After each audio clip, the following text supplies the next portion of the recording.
ရဟန်းဖြစ်သွားပြီဆိုတော့အဲ့ဒါမြတ်စွာဘုရားကနောက်တစ်ပါးနေခေါ်ပြီးတော့ကြွသွားတယ်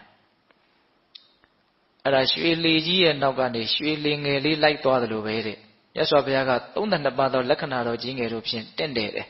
ရှင်မကတ္တပကလက္ခဏာတော်9ပါးရှိတယ်တဲ့မဟာပုရိသလက္ခဏာ9ပါးရှိတယ်တဲ့သူကလည်းပဲအလွန်ထူးခြားတဲ့ပုဂ္ဂိုလ်နော်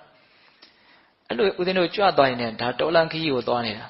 သစ်ပင်တပင်အောက်ရောက်တဲ့အခါကျတော့ထိုင်လို့တဲ့အချင်းညာကိုပြတယ်တဲ့မြတ်စွာဘုရားကအဲ့တော့ရှင်မကတ္တပကသူ့မှာပါတဲ့နှစ်ထပ်သင်္ကန်းကြီးကိုခောက်ပြီးတော့ခင်းပေးတယ်မြတ်စွာဘုရားဒီပေါ်မှာသတင်းသုံးမှာဒါတပည့်တော်တို့အရှိသဖြင့်အကျိုးကျေးဇူးများမှာပါဖေရမြတ်စွာဘုရားသတင်းသုံးပြီးတော့မြတ်စွာဘုရားကအဲ့ဒီသင်္ကန်းကိုလက်နဲ့ကိုင်ကြည့်တယ်တဲ့ကိုင်ကြည့်ပြီးတော့ခြေသားကတ္တပတဲ့သင်္ကန်းကနူးညံ့လာကြည်လား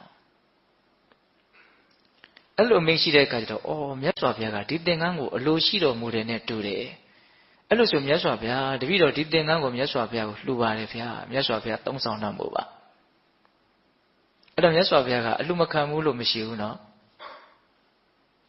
ဘာမင်းရှိတော့ဆိုတော့ခြေသားကအဲ့လိုဆိုရင်ဘာဝတ်မလဲတဲ့တပည့်တော်ကမြတ်စွာဘုရားရဲ့သင်္ကန်းကြီးကိုရခြင်း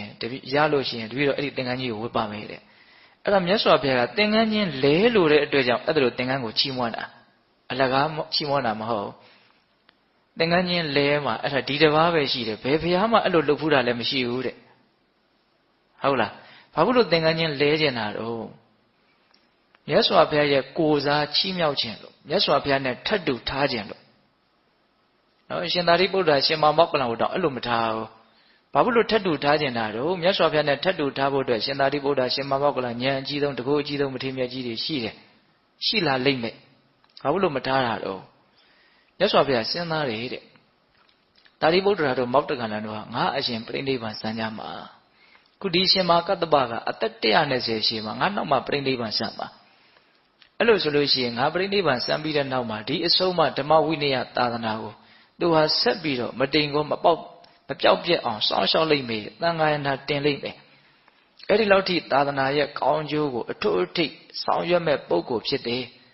အဲ့ဒါသူ့ကိုကြံတဲ့ယဟန်တွေကအထင်မသေးစေဖို့အတွက်မြတ်စွာဘုရားကတော့သူ့ရဲ့ကိုယ်စားထားပြီးတော့သင်္ကန်းချင်းလဲပြီးတော့ခိုင်းခဲ့တာဆိုယဟန်တွေရဲ့သူ့ရဲ့အပေါ်မှာလေးစားမှုနော်ဒီအရှိန်အဝါကိုရခြင်းလို့မြတ်စွာဘုရားသင်္ကန်းချင်းလဲတာဒါကြောင့်သင်္ကန်းကိုသုံးတတ်တာအလကားသုံးတတ်တာမဟုတ်ဘူးတကယ်အလိုရှိလို့သုံးတတ်တာဘာလို့လဲလဲခြင်းလို့အလိုရှိတာအဲ့ဒါသင်္ကန်းချင်းလဲတာအဲ့သင်္ကန်းချင်းလဲလိုက်ရောမြေကြီးလဲတုံမြန်တယ်